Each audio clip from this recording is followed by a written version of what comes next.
محترم دوست اور بزرگوں، اللہ جل جلالہ عمن والہ نے انسان کو بہت قیمتی بنایا ہے، اور ہر انسان اس کی نظر میں قیمتی ہے۔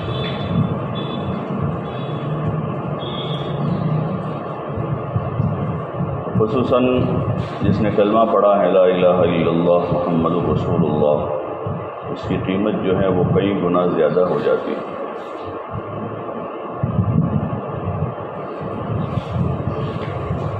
جب تک ایسا ایک فرد، ایک ایسا بندہ زمین پر باقی ہے، حدیث میں آتا ہے لا تقام الساعة حتی یقال اللہ اللہ، جب تک زمین پر اللہ اللہ کہا جاتا رہے گا وہاں تک قیامت قائم نہیں ہوگی۔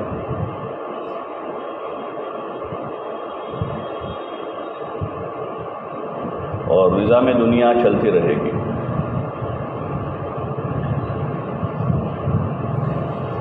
وہ اصل برکت ہے اور اصل قیمت اللہ کے نام کی ہے، لیکن وہ نام جس سینے میں ہے وہ اس نام کی وجہ سے قیمتی ہے۔ جیسے اصل قیمت ہوتی ہے چیز کی دنیا میں، 5-10 تولے سونے کا کوئی بنا ہوا پیس ہے، وہ کسی باکس میں رکھا ہوا ہے تو اس سونے کی وجہ سے وہ باکس بھی قیمتی ہو جاتا ہے۔ تو وہ باکس کی اصل قیمت نہیں ہے، وہ قیمت اصل سونے کی ہے۔ لیکن جب تک وہ سونے کا پیس اس باکس میں ہے وہاں تک وہ باکس بھی اتنی حفاظت کے ساتھ رکھا جائے گا جتنا وہ سونا رکھا جاتا ہے۔ ایسے ہی یہ جو ہمارا جسم ہے وہ خالی ہے، اس کا حسن و جمال، اس کی طاقت اور قوت، اس کی جوانی اور شباب، اس کی کوئی قیمت نہیں۔ اصل جو قیمت ہے وہ اللہ کے نام کی ہے، اور جو ایمان اس جسم میں ہے اس ایمان کی قیمت، اور ایمان کے ساتھ جو ایمانی اوصاف ہیں اور ایمانی صفات جو ایک انسان نے محنت کر کے اپنے اندر داخل کیے ہیں، حاصل کیے ہیں، ان صفتوں کی وجہ سے انسان قیمتی ہوتا ہے۔ جو اس کے اندر اس نے داخل کیے، اس میں ایک بہت بڑی صفت ہے ایک مومن کے اندر، وہ تقوی کی صفت ہے، جو بہت بڑی صفت ہے، اور وہ ہر مومن کے لیے ضروری ہے، اس کے بغیر کسی کا گزارا نہیں ہے۔ تقوی کی صفت کے بغیر کسی کا گزارا نہیں، اس لیے کہ ہدایت بھی متقین کے لیے ہے اور دخول جنت بھی جو ہے وہ متقین کے لیے ہے۔ اس کے بغیر آدمی کا گزارا ہی نہیں، وہ اتنی بڑی صفت ہے، اور تقوی کی اتنی مقدار کہ جو انسان کو گناہ سے بچا لے، کسی بھی قسم کی نافرمانی سے اور معصیت سے بچاوے، وہ ہر آدمی کے لیے، ہر مرد و عورت کے لیے ضروری ہے کہ اتنی مقدار کا تقویٰ اس کے پاس ہو، جس سے معصیت سے بچ جائے اور کسی بھی قسم کا گناہ کا ارتکاب نہ کرے۔ اتنے درجے کا تقویٰ جو ہے وہ ہر ایک کے لیے ضروری ہے۔ گاڑیاں ہوتی ہیں، اس میں اتنے درجے کی بریک جو ٹائم پر کھڑی ہو جائے گاڑی کہ وقت پر جب کھڑی کرنا چاہے تو کھڑی ہو جائے ڈرائیور، اتنی بریک لازمی ہے ورنہ وہ گاڑی چلے گی نہیں، اور اگر اتنی بریک نہیں ہے تو پھر یہ خطرے کی گاڑی ہے، چاہے کتنی مہنگی ہو۔ ایسے ہر آدمی کو گناہ سے بچا دے، اللہ کی معصیت سے، نافرمانی سے، اتنے درجے کا تقویٰ ہر ایک کے لیے ضروری ہے۔ اور یہ جو مہینہ ہے اس کی خصوصیات میں سے ہیں، روزے کا نتیجہ کہیں یا روزے کا فوری بدلہ دنیا میں،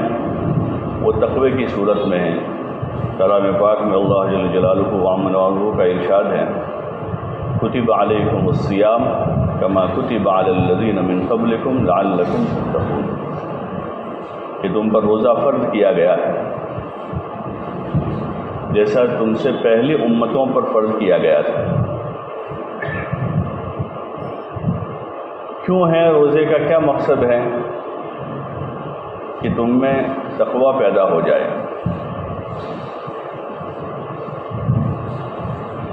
لعلکم تتقون، تاکہ تم متقی بن جاؤ، تقوی اختیار کر لو۔ اور وہی جیسے میں نے عرض کیا کہ تقوی کا کیا مقصد ہے اور تقوی کیا چیز ہے، کہ اتنی طاقت پیدا ہو جائے ہمارے اندر کہ ہم گناہ سے بچیں، یا گناہوں میں مبتلا ہیں تو اس کو چھوڑ دیں۔ جب تقوی آیا ہے تو وہ تقوی روک دے گا گناہوں سے۔ اور ایک روایت میں حضور علیہ السلام فرمایا کہ تقوی کہاں ہوتا ہے؟ تقوی کہاں ہوگا؟ سر میں ہوگا، پیر میں ہوگا، پیٹ میں ہوگا، ہاتھ میں ہوگا۔ حضور علیہ السلام نے اشارہ کر کے فرمایا کہ تقوی ہا ہنا، کہ تقوی دل میں ہوتا ہے، اندر خوف خدا، کہ میں اللہ سے ڈرو، اللہ نے خوف، تو وہی ہیں۔ پھر اس کی مقدار ہے، یہ تو معمولی درجے کا ہے جتنا ہر ایک کے لیے ضروری ہے کہ جو معصیت اور گناہ سے بچا لے۔ اور جتنے بھی قسم کے گناہ ہیں، پھر جتنے بھی قسم کے گناہ ہیں، چاہے وہ ترک عبادت کا گناہ ہو کہ آدمی نماز نہیں پڑھتا ہے گناہ کرتا ہے، یا روزہ نہیں رکھتا ہے گناہ کرتا ہے،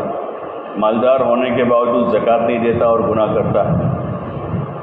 صاحب مال ہونے کے باوجود حج نہ کر کے گناہ کر رہا ہے،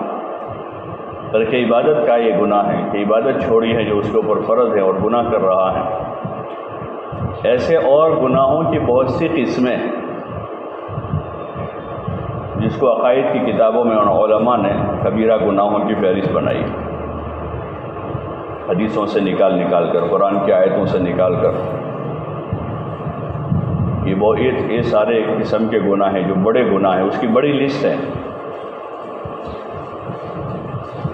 ذاتی زندگی سے متعلق آدمی جھوٹ بول رہا ہے، زنا کر رہا ہے، شراب پی رہا ہے، چغلی کر رہا ہے، اس نوعیت کے گناہ ہیں۔ پھر مخلوق کے حق سے متعلق ہے، والدین کی نافرمانی کر رہا ہے، دوسروں کو ایذا دے رہا ہے، حرام کمائی کر رہا ہے، اور قسم قسم کے گناہ ہیں جو عرف میں عام تو ہیں، بہت سو کو پتہ بھی ہیں کہ یہ سارے گناہ ہیں، اور اگر پتہ نہ ہو تو ہر ایک کو معلوم کرنا چاہیے کہ کون سے گناہ ہیں جو بڑے گناہ ہیں، جس سے بچنا ہر وقت ہر حال میں ضروری ہے۔ اور آدمی نہ بچا تو پھر وہ بڑے گناہ جو ہیں وہ آدمی کی نیکیوں کو بھی کھا جاتے ہیں، جو عبادت کے راستے سے، خدمت کے راستے سے، صدقہ و خیرات کے راستے سے آدمی نے جو نیکیاں کی ہیں، وہ بڑے گناہ جو ہیں ان نیکیوں کو بھی کھا جاتے ہیں، صاف کر دیتے ہیں۔ جیسے بند ہال میں اے سی چلا ہوا ہے اور اے سی ٹھنڈک پیدا کر رہا ہے، لیکن کسی جگہ سے گرم ہوا کا سوراخ کھلا ہوا ہے، دروازہ کھلا ہوا ہے، کھڑکی کھلی ہوئی ہے، تو گرم ہوا کا سوراخ چھوٹا سا ہے، بڑا نہیں ہے۔ وہ اے سی بڑا چل رہا ہے، 2 ٹن 2.5 ٹن 4 ٹن، لیکن ایک کھڑکی کھلی ہوئی ہے تھوڑی سی، تو وہ گرم ہوا آتی رہے گی اندر، تو وہ کمرے کو ٹھنڈا نہیں ہونے دے گا، اس کی ٹھنڈک کو ختم کر دیتا ہے۔ ایسے ہی یہ جو گناہ ہیں وہ گناہ انسان کی نیکیوں کو ختم کر دیتا ہے۔ بلکہ بعض گناہوں کے بارے میں تو آتا ہے کہ وہ اس طرح سے نیکیوں کو صاف کر دیتا ہے جیسے استورا بال کو صاف کر دیتا ہے. مثال دی حدیث حضور صلی اللہ علیہ وسلم، جیسے استورا چلتا ہے سر پر تو کتنی منٹ میں ٹکلا ہو جاتا ہے، زیادہ دیر نہیں لگتی، حالانکہ کتنے ہزاروں لاکھوں بال ہیں سر میں، لیکن چند منٹوں میں ہی بال پورا سر صاف ہو جاتا ہے. ایسے بعض گناہ ایسے ہوتے ہیں کہ جو آدمی کی ساری نیکیوں کو ختم کر دیتے ہیں، اور ان گناہوں سے بچنے کی جو طاقت پیدا ہوگی وہ تقوی سے ہوگی. اور تقوی پیدا ہوتا ہے زبان پر، کان پر، دماغ میں نہیں بلکہ دل کے اندر اترتا ہے. تقوی ہا ہنا، یہ تقوی اندر. جو عمر رضی اللہ تعالیٰ عنہ سے کسی نے پوچھا کہ تقوی کیا چیز ہے، تو انہوں نے حضرت عمر رضی اللہ عنہ نے پوچھا ایک صحابی سے، تو انہوں نے مثال دی اور کہا کہ امیر المومنین، آپ جب کسی خاردار وادی سے گزرتے ہو تو کیسے گزرتے ہو؟ خاردار وادی یعنی دونوں طرف کانٹے والی جھاڑیاں. پرانے اپنے کھیتوں میں جاتے تھے تو بیچ کا جو راستہ ہوتا تھا دونوں طرف کانٹے دار جھاڑیاں ہیں اور بیچ میں تھوڑا سا پگ ڈنڈی بنی ہوئی ہے. آدمی جب گزرتا ہے تو کانٹے کی کوئی ڈالی ادھر سے آستین کو پھنساتی ہیں، ادھر سے کہیں پھنستا ہے، ادھر سے دامن پھنستا ہے. انہوں نے پوچھا کہ تم وہاں سے گزرتے ہو تو کیسے گزرتے ہو؟ تو امیر المومنین نے فرمایا کہ میں اپنا دامن سمیٹ لیتا ہوں، یعنی اچھی طرح سے کپڑے سمیٹتا ہوں اور پھر بیچ میں چلتا ہوں کہ کہیں سے کوئی کانٹا کپڑے کے کسی حصے کو لگ نہ جاوے، ورنہ اس کو پکڑ لیتا ہے. وہ بولے بس اسی طرح دنیا میں چلنے کا نام تقویٰ ہے کہ آدمی اس طرح گزرے کہ کہیں سے کوئی گناہ، کیونکہ ہم امتحان کے مرحلے پر ہیں، ہم فرشتے تو ہیں نہیں. اللہ پاک نے ایک تو فرشتوں کو بنایا ہے کہ ان کی طبیعتوں میں گناہ کا میلان ہی نہیں ہے، ان کو گناہ کی طرف کوئی رغبت ہی نہیں ہے، تو گناہ کی طرف جاؤ. اور ایک انسان بنایا ہے کہ انسان کی طرف دونوں رغبتیں، نیکی کی بھی گناہ کی بھی، دونوں چیزیں آدمی میں ہیں، منفی مثبت، نیگیٹو پازیٹیو، دونوں وائر ہیں. اور دنیا میں چھوڑا ہے اور پیچھے شیطان کو بھی لگایا ہے اور اس کو مہلت دی ہے قیامت تک. اللہ پاک اس نے مہلت مانگی تو اللہ نے مہلت دے دی اسے. اور پھر ہر انسان کے ساتھ ایک نفس بھی لگایا ہے، جس نفس کے بارے میں حضور علیہ السلام کا ارشاد ہے کہ انسان کا سب سے بڑا دشمن وہ نفس ہے. اور ان سب سے چوکنا کیا ہے، یہ نہیں کہ ان سب کو لگا دیا اور پتہ نہیں ہم کو. شیطان کو بھی چھوڑا ہے، نفس بھی لگایا ہے اور بندے کو پتہ نہیں ہے، بلکہ ان کے حقائق سے آگاہ کیا کہ یہ شیطان ہے. ان الشیطان لکم عدو مبین، یہ تمہارا کھلا ہوا دشمن ہے. اور نفس کے بارے میں حضور علیہ السلام نے فرمایا کہ تمہارا سب سے بڑا دشمن وہ ہے، سب سے بڑا دشمن. اس لیے کہ شیطان سے پہلے کوئی شیطان نہیں تھا. ایک بزرگ سے کسی نے پوچھا کہ حضرت یہ شیطان کو کس نے شیطان بنا دیا؟ وہ تو عبادت گزار تھا، معروف ہے، تو اس نے بڑی عبادت کی ہے. تو انہوں نے فرمایا کہ اس کے نفس نے اس کو شیطان بنا دیا. تو وہ نفس لگا ہوا ہے، لیکن اللہ پاک نے آگاہ کیا ہے اور آزمائشی مراحل کی خبر دی ہے کہ آپ یہاں آزمائشی مرحلوں میں ہیں، دنیا میں عیش کرنے کے لیے نہیں آئے ہیں، بلکہ آزمائش کے طور پر ہو، بطور عیش نہیں ہے. حضور نے فرمایا لا عیش الا عیش الاخرہ، اللہم لا عیش الا عیش الاخرہ، کہ راحت اور آرام کی زندگی تو آخرت کی زندگی. یہاں تو آدمی کو بچ بچاؤ کے نکلنا ہے، گزرگاہ ہے، بچ بچاؤ کے نکل جاوے. اور ہر وقت اس کا ٹینشن رہے آدمی کو اس ٹینشن میں رہے آج کہ کوئی گناہ صادر نہ ہو جائے، کوئی معصیت نہ ہو جائے،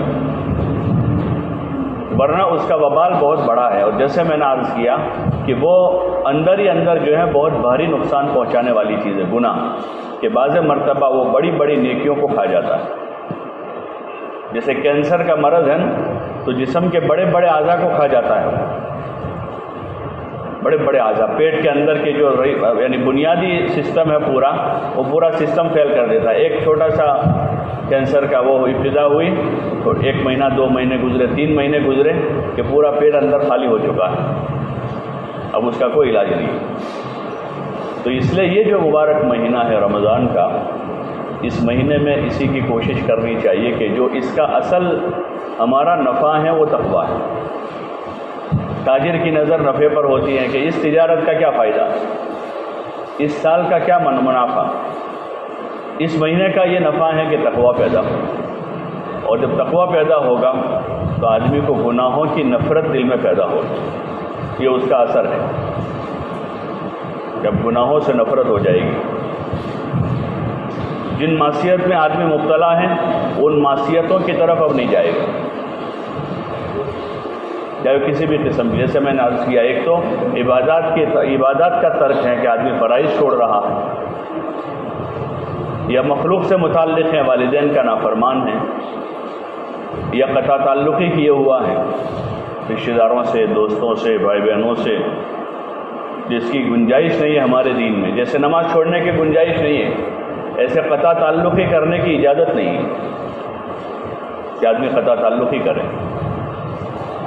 نماز چھوڑنا جائز نہیں ہے، ایسے قطع تعلقی کرنا جائز نہیں ہے۔ ایسے والدین کی نافرمانی کرنا جائز نہیں ہے، بڑا جرم ہے،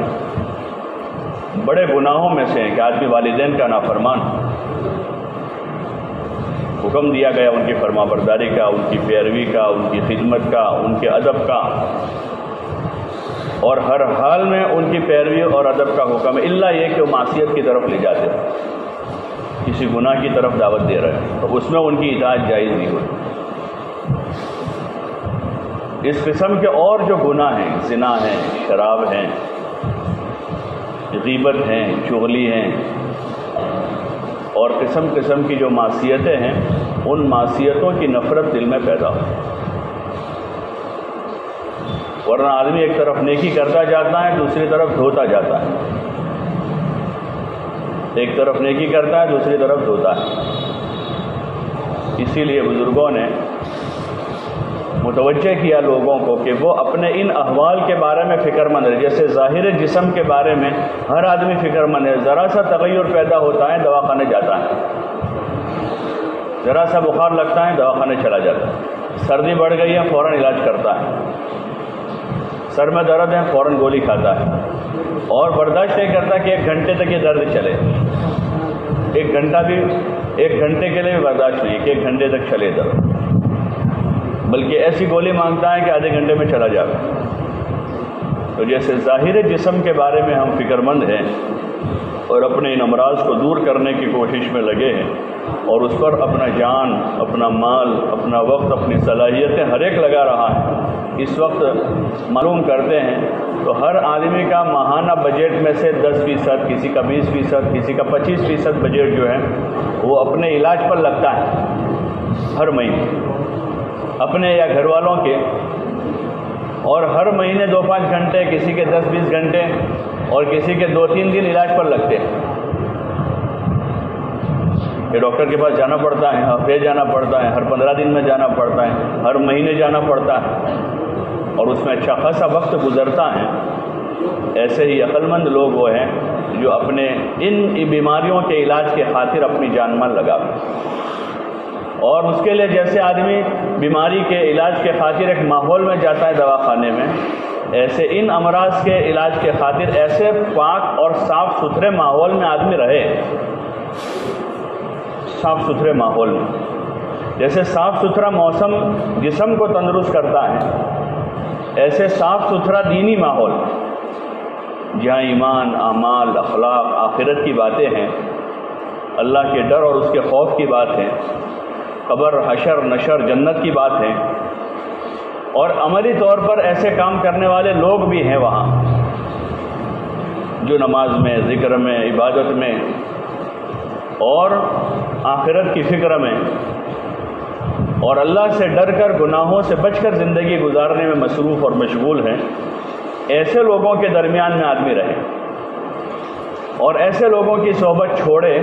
جو گناہوں میں ہیں، ترک صلاۃ میں، غیبت میں، چغلی میں، تیری میری میں، لایانی میں،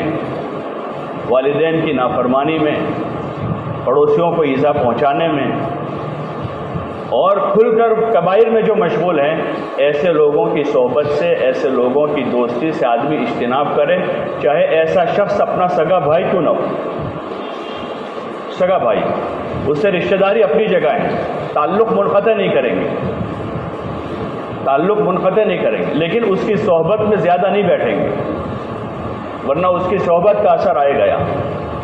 ایسا شخص سگا باپ ہی کیوں نہ ہے کہ سگا باپ ہے لیکن کبائر کا مرتکب ہے، تو سگے باپ کی خدمت عزت سر آنکھوں پر ہے، ان کی عزت کریں گے، ان کی خدمت کریں گے، لیکن ان کے پاس زیادہ بیٹھیں گے نہیں، بقدر ضرورت ان کی خدمت کی کام ہو گیا، اب نکل گئے۔